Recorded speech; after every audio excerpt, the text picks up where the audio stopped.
Part 1. The Weapon. The creature stood in the center of the testing arena, its black scales reflecting the harsh white lights above. It was massive, 12 feet tall when it stood on its back legs with claws as long as a man's forearm. The scientist who built it called it Specimen K7. The soldiers who feared it called it the Monster. Commander Taemin watched from behind reinforced glass. He had spent 3 years overseeing the creature's development. 3 years of genetic modification, surgical enhancements, and brutal training. The Vrex Empire had poured more money into this project than most planets were worth. They needed the perfect weapon for the coming war in the Outer Rim. Begin final combat test, Taemin ordered. The arena doors opened. 40 combat drones flew in, their weapons armed and ready. They were programmed to kill. In previous tests, trained soldiers had lasted less than 5 minutes against 20 drones. K7 faced twice that number. The drones opened fire. K7 moved like liquid shadow. Its enhanced muscles launched it across the arena faster than the targeting computers could track. Claws ripped through metal, jaws crushed circuitry. The creature was designed for this, built for this. Every cell in its body existed to destroy. 2 minutes later, 40 drones lay in pieces on the arena floor. K7 stood in the center, barely breathing hard. Not a single shot had touched it. The observation room erupted in cheers. Scientists congratulated each other. Military officers nodded with satisfaction. 3 generations of work had finally produced the perfect killer. But Taemin did not celebrate. He had seen something during the test. A hesitation. Just for a moment, when the last drone had made a distress sound, K7 had paused. Only for half a second, but Taemin had noticed. Run stress analysis on neural pathways, he ordered. I want to know why it hesitated. The lead scientist, Dr. Baum, looked confused. Commander, it destroyed 40 drones in under 2 minutes. That's better than any previous test. It hesitated, Taemin said firmly. Find out why. This was not the first time K7 had shown unexpected behavior. 3 weeks ago, during a transport exercise, it had frozen in the middle of a corridor for 10 minutes. 2 months before that, it had refused to attack a target drone that was emitting a high-frequency sound. The scientists blamed incomplete neural conditioning.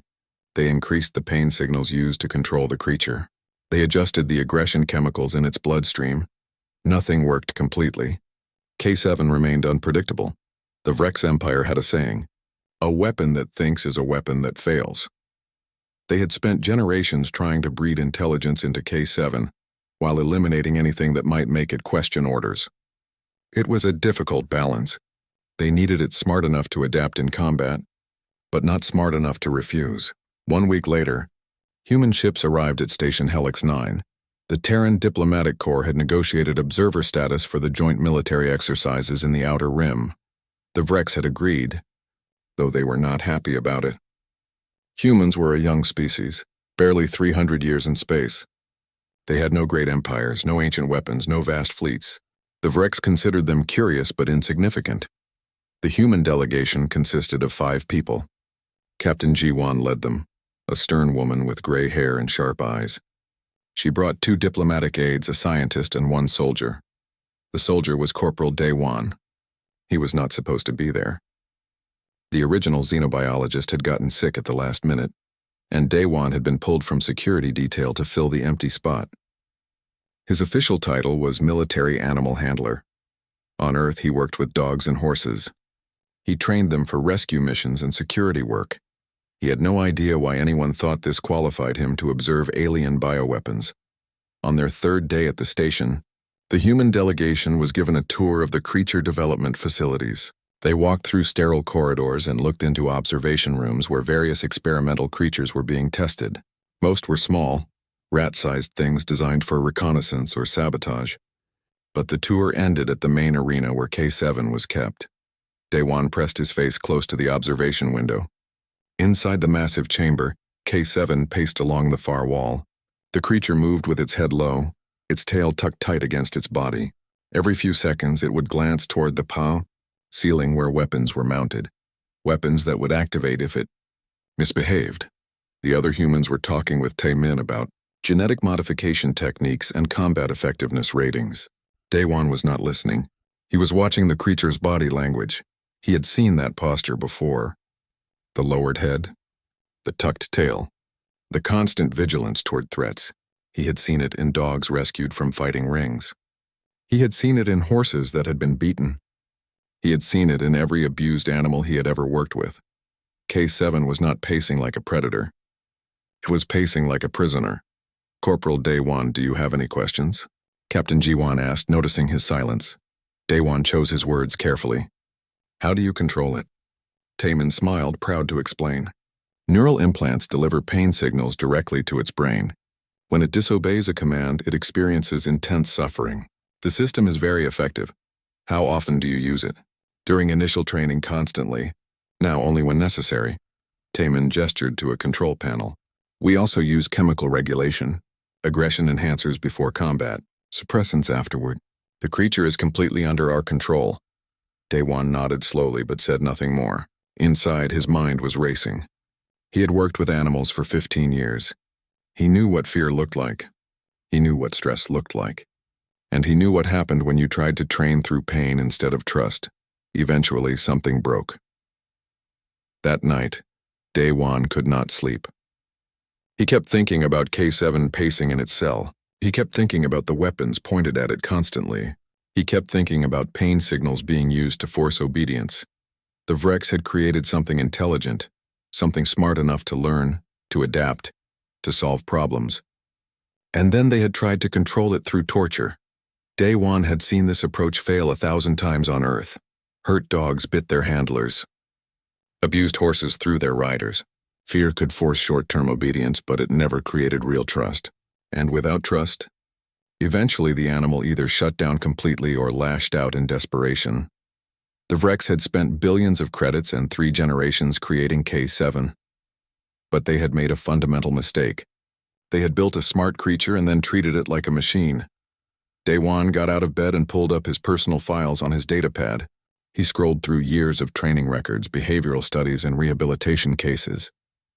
If K7 was showing signs of stress and unpredictability, maybe, just maybe, there was a different approach, but first, he needed to convince someone to let him try. The next morning, Daewon requested a private meeting with Captain Jiwon. She listened to his theory with growing interest. When he finished, she was quiet for a long moment. You realize what you're suggesting? She finally said. You want to tell the Vrex that their multi-billion credit weapons project is failing because they're being cruel to it? Yes, ma'am. They'll laugh you out of the station. Or worse, probably, Daewon agreed. But I'm right. That creature isn't defective. It's traumatized. And if they keep going the way they are, it's going to fail completely, maybe violently. Captain Jiwon studied the young corporal. She had not expected much from him on this mission. He was just filling an empty spot on the roster. But now she saw something in his eyes, absolute certainty. He believed what he was saying, and after watching the Vrex methods herself, she was starting to believe it too.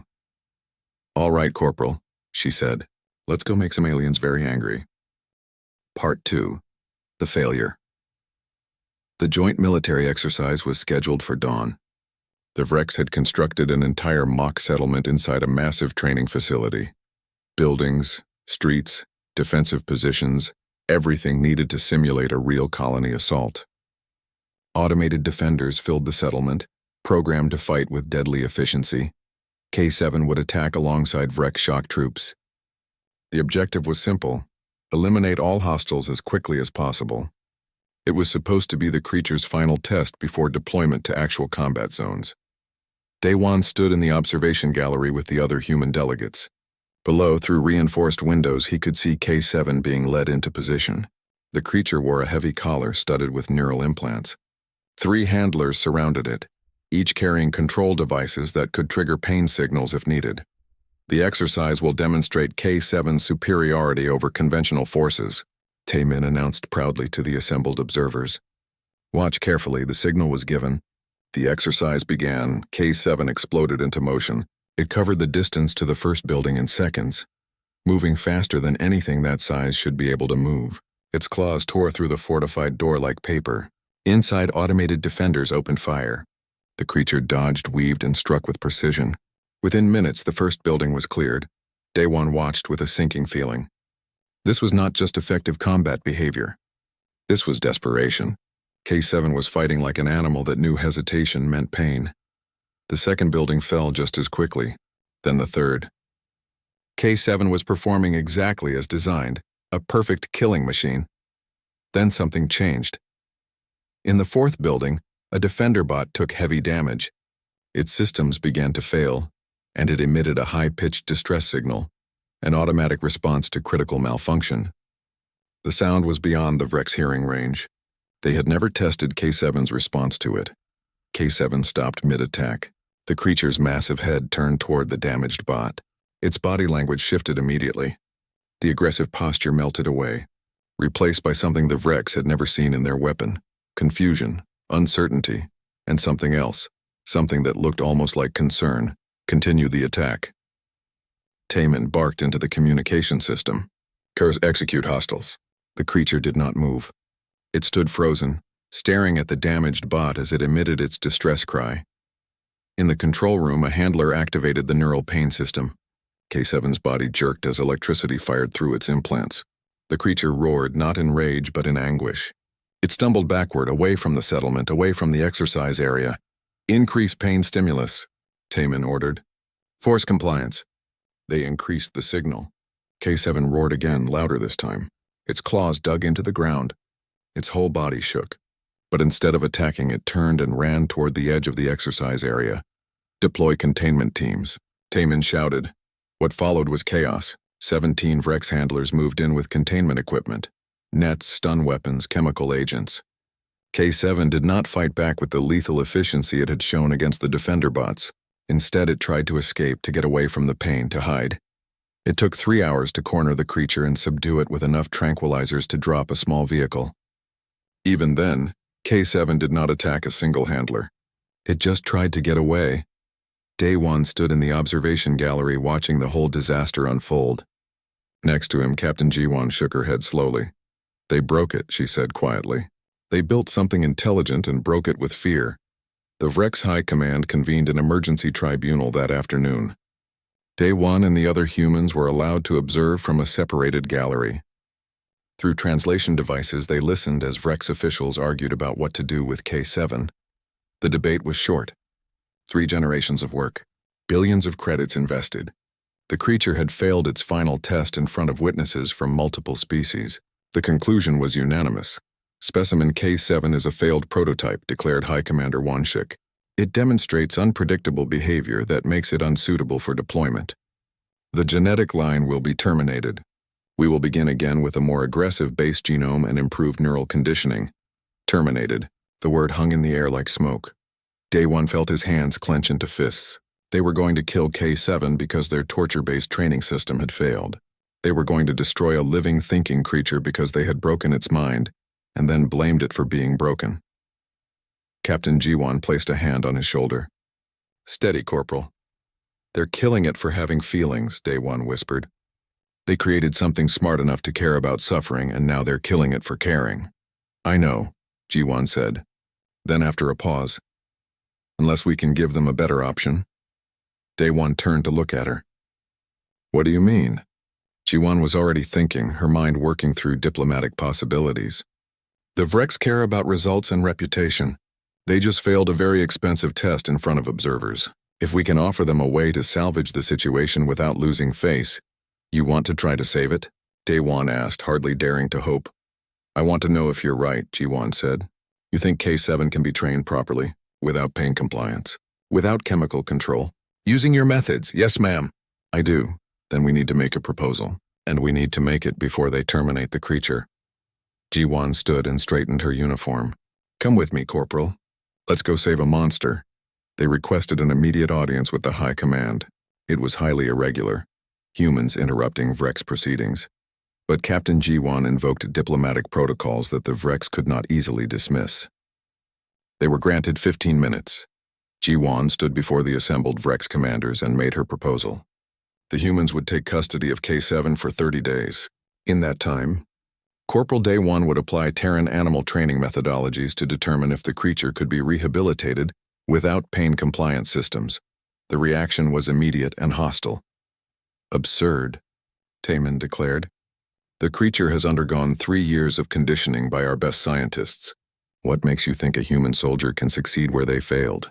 Because I'm not trying to succeed where they failed, Daewon said, speaking up for the first time. I'm trying something completely different. The creature is dangerous, another commander argued. It could kill your handler. I've worked with dangerous animals my entire career, Daewon replied. I understand the risks. High Commander Wanshik raised a hand for silence. Why would we agree to this? K7 is our property, our failure. Why involve humans? This was the moment Jiwon had prepared for. Because you're not the only ones watching, Commander. The Coalition of Conscious Worlds is very interested in how engineered beings are treated. If you terminate K7 without exhausting all alternatives, it will raise questions about Vrek's methods, questions that could affect trade negotiations and military alliances. It was a diplomatic threat wrapped in polite words. The Vreks understood it perfectly. Wanshik leaned back in his chair, considering. The other commanders waited for his decision. Finally, he spoke. 30 days. If the creature shows any aggression toward the human handler, it will be immediately terminated. If no progress is made in that time, it will be terminated. We will provide a secured facility and constant surveillance. Agreed, Jiwon said quickly, before anyone could change their mind. You are wasting your time, Taemin said. The creature is defective. You will fail and then you will leave, and we will do what should have been done today. Daewon met the Vrek's commander's eyes. Maybe, but maybe I'll succeed. And if I do, you're going to have to ask yourself why a human corporal with no fancy equipment could do what your best scientists couldn't. The tension in the room was thick enough to cut, but the decision was made. K7 had been given a stay of execution, 30 days to prove that kindness could accomplish what cruelty could not. As they left the tribunal chamber, Daewon felt the weight of what he had just agreed to. He was going to be locked in a room with a traumatized, genetically engineered killing machine. He had no weapons, no control implants, no backup plan. All he had was 15 years of experience with scared animals, and an unshakable belief that every creature, no matter how dangerous, just wanted to feel safe. He hoped that would be enough. Nervous? Captain Jiwon asked as they walked back to the human quarters. Terrified, Daewon admitted, but also angry. What they did to that creature. It's wrong. Someone needs to show them there's a better way.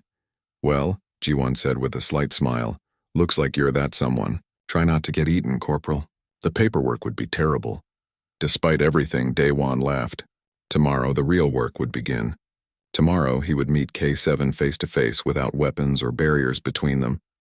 Tomorrow, he would find out if trust could reach a creature that had only ever known pain. The containment facility was a square room, 30 feet on each side with walls made of reinforced steel. Cameras covered every angle. Weapons were mounted in the ceiling. Automated systems that would fire if K7 showed aggression. A single door led in and out, controlled from an observation room where Vrek's technicians monitored everything. Daewon stood outside that door, preparing himself mentally. Through a small window, he could see K7 huddled in the far corner. The creature had been moved here while sedated, and it had not moved from that corner since waking up 3 hours ago. Final check, Captain Jiwon said over the communication system. You have the panic signal on your wrist. Press it and the automated defenses activate immediately. You'll have maybe 3 seconds before they fire, so make sure you're not between them and K7. Understood, Daewon said. He carried a small pouch clipped to his belt. It contained food supplements that the Vrek scientists said K7 found acceptable. He also had a simple training clicker, a small device that made a distinct sound. It seemed ridiculous facing a bioweapon with the same tools he used to train puppies. You don't have to do this, Jiwon said. We can call it off. No, we can't, Daewon replied. K7 gets 30 days, remember? Clock's already running. He took a deep breath and signaled to the technicians. The door opened with a hydraulic hiss. Daewon stepped inside. The door closed behind him with a heavy thud that made his heart jump. He was alone with K7. The creature's head snapped up at the sound. Its eyes, large and dark, fixed on Daewon immediately. Every muscle in K7's body tensed. It pressed harder against the corner, trying to make itself smaller. Trying to hide. Daewon recognized that behavior instantly. Fear. Not aggression. Fear. He did something that would have seemed insane to anyone watching. He sat down on the floor. Not close to K7, but not close to the door either. About 20 feet from the creature. Enough distance to give it space, but close enough to show he was not a threat. Then he did something even more unusual. He did nothing, he just sat there. He did not make eye contact, which many animals found threatening. He did not speak. He did not move toward K7. He simply existed in the same space, being as non-threatening as possible. In the observation room, Taemin watched with growing irritation. "What is he doing?" "Sitting," one of the technicians replied, stating the obvious. "I can see that." Why, no one had an answer. 1 hour passed. Then 2. Daewon remained sitting. K7 remained in its corner. To the wreck's observers, nothing was happening. It was frustrating and boring. But Daewon knew better. He could see small changes in K7's body language. The creature had stopped pressing so hard against the wall. Its muscles were not quite as tense. Every few minutes it would glance at Daewon, and each time those glances lasted a little longer. K7 was learning that this human did not cause pain. That was the first lesson. After 3 hours, Daewon slowly reached into his pouch and pulled out a food supplement. It looked like a large cube of compressed nutrients.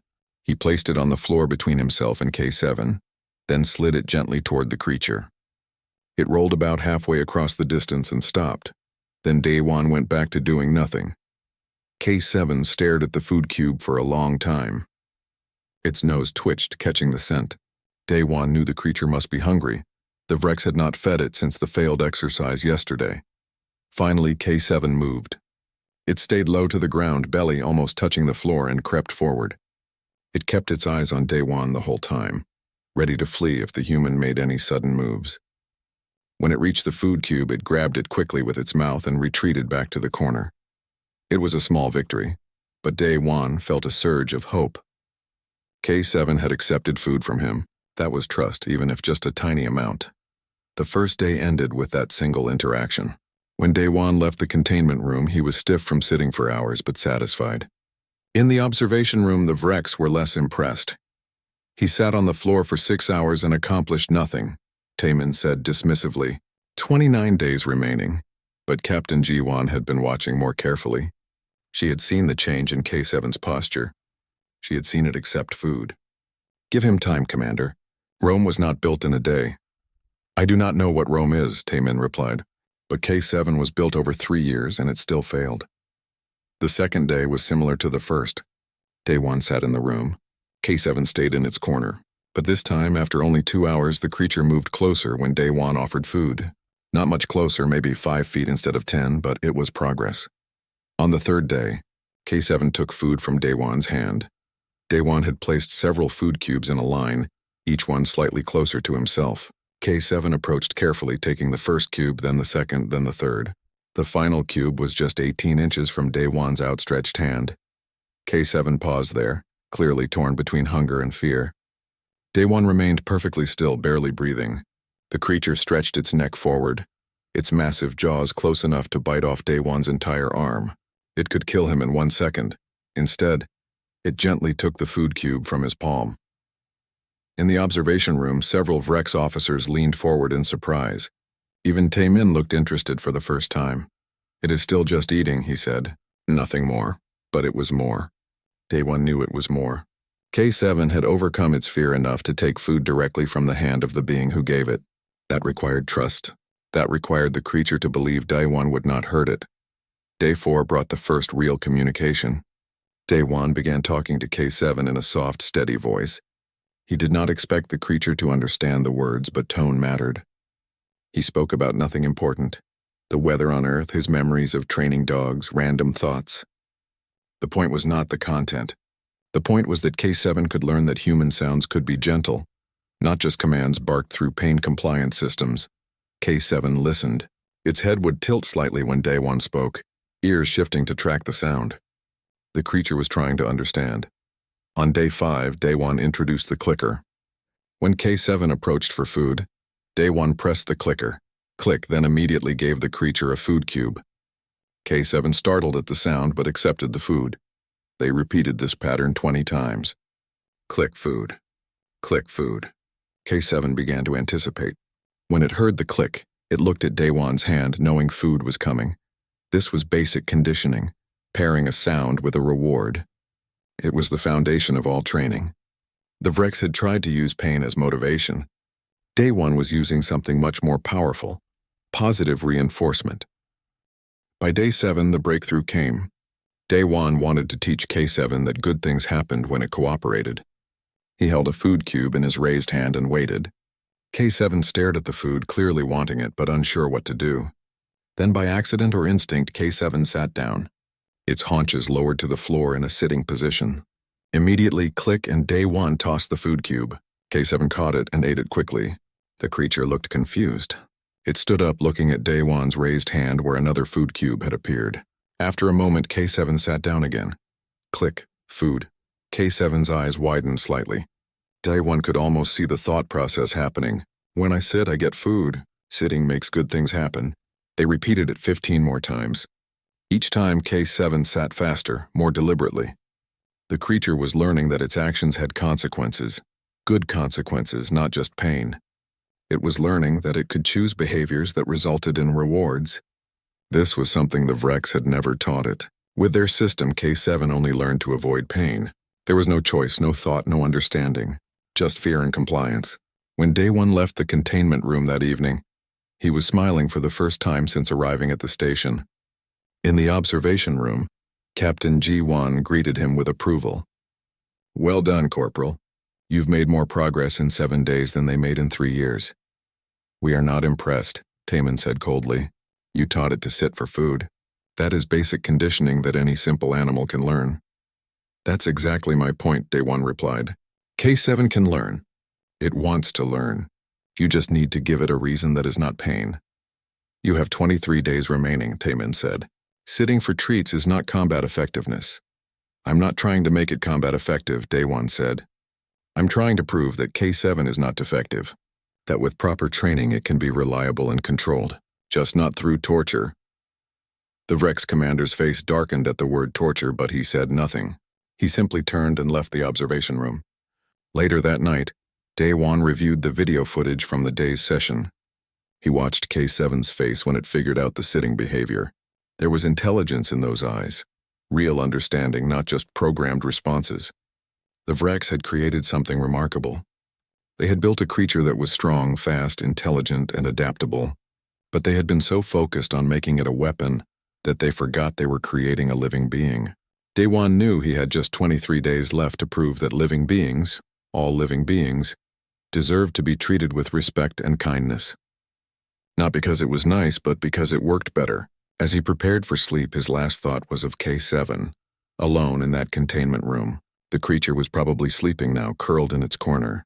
But maybe, just maybe, it was sleeping a little easier, knowing that tomorrow would not bring pain. Tomorrow would bring choices and food, and maybe even something K7 had never experienced before, the beginning of trust. By day 12, K7 responded to 20 different commands: sit, stand, come, stay, turn. Each one learned through patience and positive reinforcement. Each one proof that the creature could think, choose, and cooperate without pain forcing it to comply. The Vrex observers watched with complicated feelings. Some were impressed despite themselves. Others remained skeptical. Taman fell into the latter category. "Party tricks," he said during one observation session. "You have taught it to obey simple commands in a controlled environment. But combat is chaos. How will it respond under stress? Under fire? When its survival instincts take over?" It was a fair question. Day 1 had been thinking about it too. Everything so far had been done in the safe, quiet containment room. K7 had learned to trust him in that specific environment. But would that trust hold in different circumstances? On day 15, Day 1 decided to test it. He requested permission to move the training to a different location, one of the smaller exercise yards used for standard military drills. The Vrex agreed, but with heavy security. 12 armed guards surrounded the yard. Automated weapons tracked K7's every movement. When K7 was led into the unfamiliar space, its stress was immediate and obvious. The creature's body went rigid. Its head swiveled constantly, checking for threats. Its breathing quickened. Day 1 stepped into the yard, and K7's eyes found him immediately. The creature made a sound, something between a growl and a whine. Day 1 recognized it as a distress call. He sat down on the ground, just like that first day in the containment room, making himself non-threatening, making himself safe. "It's okay," he said softly. "You're okay?" K7 did not move toward him. The creature was too stressed, too worried about the new environment and all the weapons pointed at it. But it was listening to Daewon's voice, focusing on the one familiar thing in all this newness. Daewon pulled out a food cube and clicked his clicker. K7's ears perked up at the familiar sound. Despite its fear, the creature took 3 steps toward Daewon. "Good," Daewon said calmly. "Click." He tossed the food cube, and K7 caught it. They spent an hour just doing basic exercises in the new location. Each successful behavior earned a click and food. Each success reminded K7 that even in a scary place, Daewon was still safe. The rules were still the same. Good behavior still earned rewards, not pain. By the end of the session, K7 was calm enough to perform all 20 commands it had learned.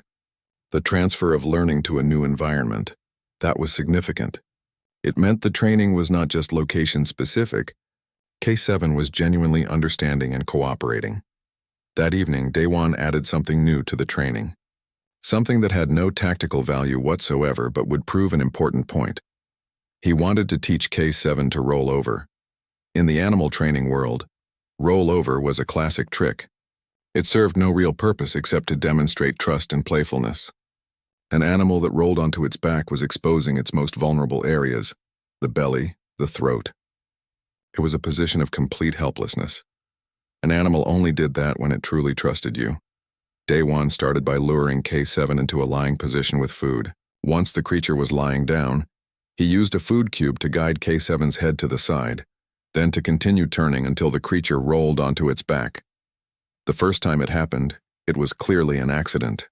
K7 overbalanced while following the food and ended up on its back, legs in the air, looking confused. Click.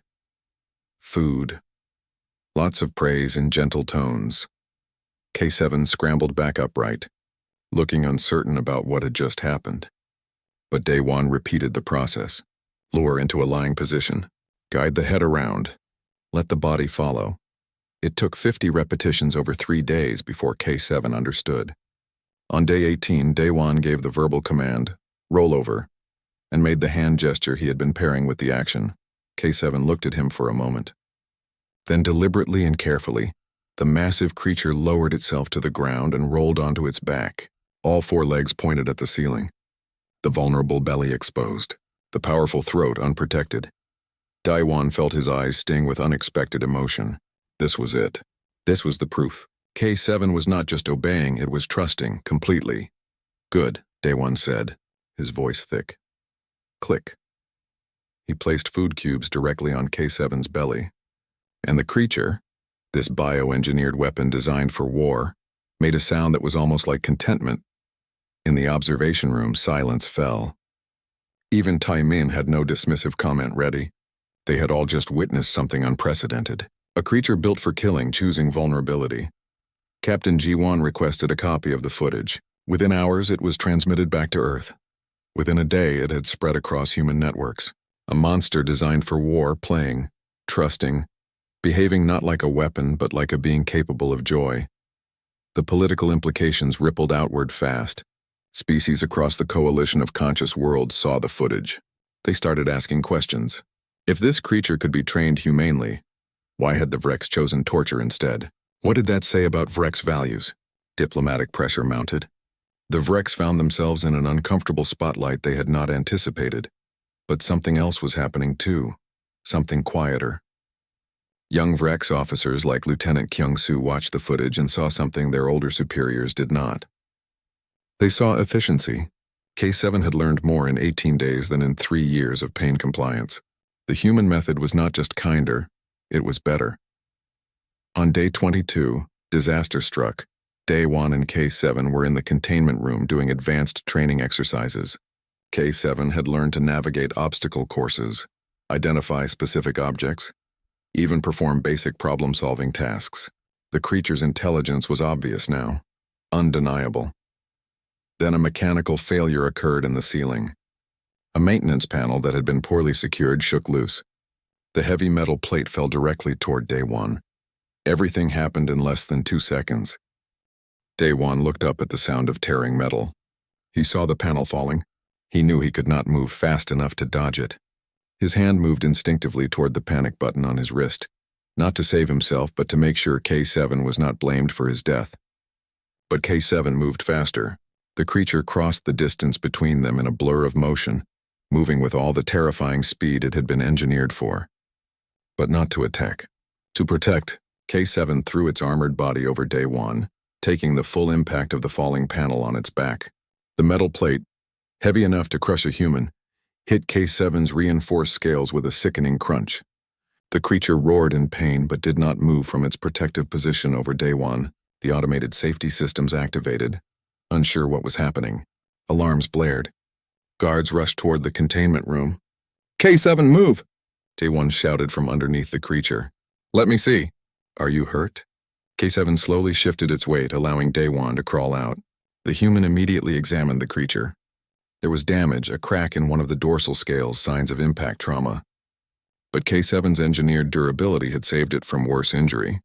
More importantly, it had saved Day 1 from certain death. Medical teams arrived and sedated K7 despite Day 1's protests. They needed to properly assess the damage. As the creature's eyes drooped closed under the sedatives, it made a soft sound, almost questioning, asking if Day 1 was okay. "I'm fine," Day 1 said, his hand on K7's massive head. "You saved me. You're good." He had almost said good boy, and the phrase he used with dogs. But K7 was not a dog. K7 was something else entirely. Something unique. K7 was his friend. The surveillance footage reached the Vrex High Command within minutes. There could be no debate about what it showed. K7 had not been commanded to protect Day 1. There was no pain compliance forcing that action. The creature had chosen to put itself in danger to save the human who had shown it kindness. That was not weapon behavior. That was sapient behavior. That was the behavior of a thinking being who valued another life more than its own safety. Even Taemin could not deny what it meant. He stood in the observation room watching the footage replay, his expression unreadable. "Specimen K7 made a choice," he finally said. "Yes," Captain G1 agreed. "It chose compassion over self-preservation. That is not a failure, Commander. That is advanced consciousness." The debate that followed would change everything, but in the medical bay, Day 1 sat beside K7's sedated form, his hand resting on the creature's uninjured shoulder. "You're not a weapon," he said quietly. "You never were. You're just someone who needed a friend." Outside, the galaxy was waking up to a new reality. The Vrex Empire had created something they did not understand. They had built intelligence and consciousness, then tried to suppress it with pain. But pain could not suppress what was real, and K7 was real as any being who could choose love over fear. The question now was what would happen next. K7 had 8 days left in the trial period. But after what had just happened, everyone knew the trial was effectively over. K7 had passed, spectacularly. The only question remaining was whether the Vrex would accept what that meant. The emergency council meeting happened 3 days after K7 saved Day 1's life. Representatives from 17 different species filled the conference chamber on Station Helix 9. The coalition of conscious worlds had demanded answers about the treatment of engineered beings. The Vrex Empire could no longer avoid the conversation. Day 1 was called to testify. He stood before the assembled aliens, some humanoid, some decidedly not, and told his story. He explained his methods. He showed footage of K7's progress. He answered questions about consciousness, choice, and the ethics of creating intelligent life. The hardest question came from a delegate of the Whisper Collective, a species that communicated through controlled electromagnetic fields. Their translator rendered the question in flat, emotionless tones. Does the creature understand it was created to kill? Does it comprehend its own purpose? Day 1 thought carefully before answering. "I think K7 understands it was built for combat.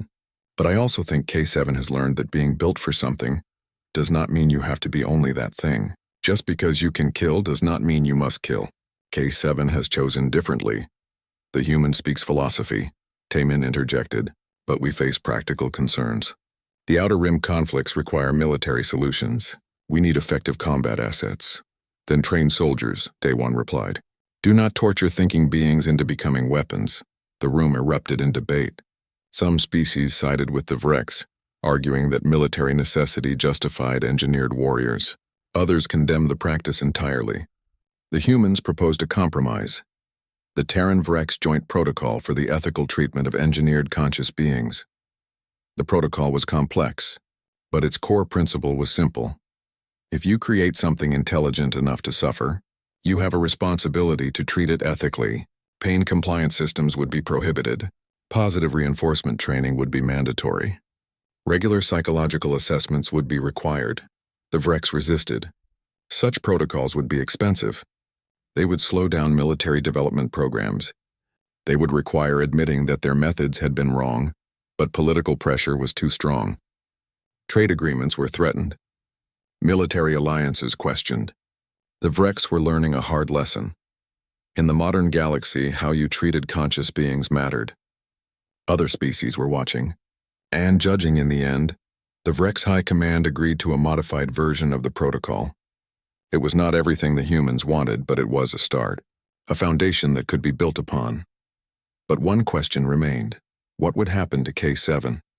Technically, the creature was Vrex property. They had created it. They had paid for it. By law, they could do whatever they wanted with it, including termination, public opinion, however, had other ideas.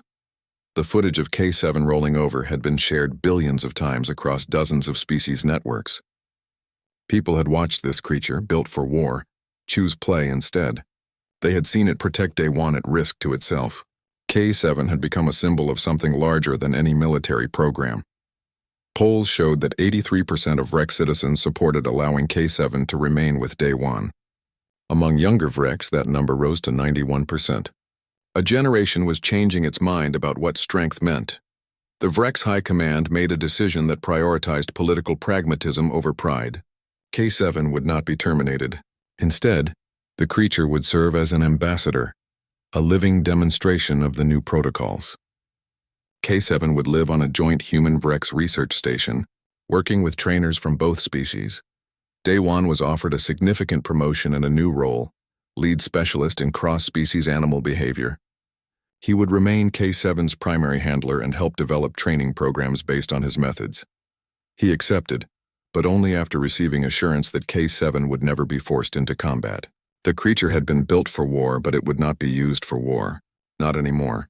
Lieutenant Kyung-soo, the young Vrex officer who had championed the new approach, was assigned as co-handler. He would learn human training methods while teaching the physical and medical needs specific to Vrex bioengineering. The partnership was awkward at first. Kyung-soo had been trained in the old methods. He had spent years learning pain compliance techniques. Unlearning those instincts was hard. I do not understand, Kyung-soo admitted during one training session. When K7 disobeys, why do you not correct it? I do correct it, Day One explained. I just do not punish it. There's a difference. If K7 does not respond to a command, I figure out why. Maybe the creature is confused. Maybe I am not communicating clearly. Maybe K7 is tired or stressed. Punishment does not solve any of those problems. But what if K7 simply refuses? What if it chooses not to obey? Then K7 gets to make that choice, Day One said. Because K7 is not a machine. It is a thinking being with preferences and feelings. If I want cooperation, I need to make cooperation worthwhile. I need to earn K7's trust every day. It took time, but Kyung-soo began to understand. He started noticing things he had missed before. The subtle ways K7 communicated mood and intention. The small choices the creature made throughout each day. K7 was not just following commands. K7 was thinking, deciding, participating. 6 months after the emergency council meeting, a public demonstration was held. Representatives from 30 species attended, including high-ranking Vrex military officials and coalition diplomats. The purpose was to show what ethical training could accomplish. K7 performed beautifully. The creature navigated complex obstacle courses that tested agility and problem-solving. It identified specific objects by scent from hundreds of options. It demonstrated emergency rescue procedures, carefully manipulating delicate equipment with claws designed to tear through armor. Every task showcased K7's formidable capabilities, but also its precise control, its intelligence, its willingness to cooperate. The demonstration ended with something unexpected. Day One stepped forward and addressed the crowd. K7 was built to be a weapon, he said. The finest weapon the Vrex Empire could create, and they succeeded. K7 is incredibly strong, fast and intelligent. But what you are about to see is not a demonstration of combat effectiveness. It is a demonstration of choice. He turned to K7 and spoke calmly. Roll over. The massive creature, easily capable of killing everyone in the room, dropped to the ground. It rolled onto its back, legs pointing skyward, completely vulnerable. The audience was silent. This was not a combat maneuver. This was not tactical. This was pure trust. K7 remained in that position, waiting patiently. Day 1 approached and placed food treats on the creature's belly. K7 made that sound again, the one that resembled contentment or maybe even happiness. Then spontaneously, something happened that had not been planned. K7 reached up with one massive paw and gently touched Day 1's hand. It was a gesture of affection, learned not from any training protocol but from simple observation. K7 had seen how humans touched each other when they cared. The creature was trying to do the same. In the audience, people from a dozen different species felt their emotions stir. This was not a weapon. This was a person. Different from them, yes, but a person nonetheless. The applause started slowly, tentative at first from the Vrex delegation, then growing as humans joined in, followed by representatives from species across the coalition. Even Commander Taemin, standing at the back of the crowd, brought his hands together in the Vrex equivalent of clapping. After the demonstration, Taemin approached Day 1 privately. The Vrex commander stood stiffly, clearly uncomfortable. "I owe you an acknowledgement," Taemin said. "You were correct. We created something remarkable and tried to control it through fear. That was ineffective. And..." He paused, struggling with the admission. "It was wrong." "K7 is still remarkable," Day 1 replied. "That did not change. You just needed to see it clearly." "My people are not accustomed to admitting error," Taemin continued. "But I have served for 40 years. I have seen many weapons. K7 is the most effective I have ever witnessed. Not in spite of your methods, but because of them. A warrior who chooses to fight is worth 10 who fight from fear." It was the closest thing to an apology Day 1 would get. He accepted it with a nod. That evening, Day 1 sat with K7 in the creature's living area, no longer called a containment cell. It was a proper habitat now, with comfortable resting areas, environmental enrichment, and windows showing real stars. K7 had a home, not a cage. The creature rested its massive head on Day 1's lap, a behavior it had started doing recently. Day 1 stroked the armored scales gently. "You know what's funny?" Day 1 said quietly. "Everyone keeps calling you a monster. But you are the kindest person I have met since leaving Earth. You were built for war and you chose peace. That takes more strength than any weapon could give you." K7 made a soft rumbling sound. Contentment or agreement or maybe just acknowledgement. The specifics did not matter. What mattered was the connection between them. Between a human who believed in kindness and a creature who had learned to trust. Somewhere in the Outer Rim, war still raged. Empires clashed. Weapons were deployed. The galaxy was not perfect, and it never would be. But on one small station, in one quiet room, a monster trained for war had learned to roll over for treats, had learned to play, had learned that being strong did not require hurting others. And that lesson, taught by a simple human corporal with nothing but patience and food cubes, had changed the galaxy more than any weapon ever could. K7's eyes drifted closed, the creature finally truly at peace. Day 1 smiled. "Good," he whispered. "You are so good." And in that moment, those words were the most powerful force in the universe. Not pain, not fear, not weapons or wars or empires. Just kindness. Simple, persistent, revolutionary kindness. The kind that could transform monsters into friends. The kind that could change worlds.